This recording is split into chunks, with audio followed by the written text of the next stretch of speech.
অনেক খোঁজাখুঁজির পর আজকে ভিডিওটা খুঁজে পেলাম।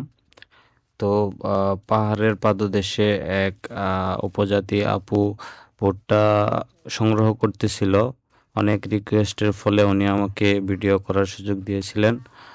তো আমি আজকে আপনাদের উদ্দেশ্যে তুলে ধরবো ভিডিওটা, মনোরম পরিবেশে ভুট্টা সংগ্রহ করার ভিডিও। ভালো লাগলে লাইক করবেন, আর সাপোর্ট করতে অবশ্যই ভুলবেন না। যাবার আগে ভুট্টা চাষ বিষয়ে কিছু তথ্য দিতে চাই। প্রায় 10,000 বছর আগে দক্ষিণ মেক্সিকোর আদিবাসীরা প্রথম ভুট্টা চাষ শুরু করে। আধুনিক ভুট্টা বালসাস টিউসিন্ট নামক বন্য ঘাস থেকে উদ্ভূত বলে মনে করা হয়। এটি মার্কিন যুক্তরাষ্ট্রের সবচেয়ে গুরুত্বপূর্ণ ফসল এবং অনেক জায়গায় এটি একটি প্রধান খাদ্য।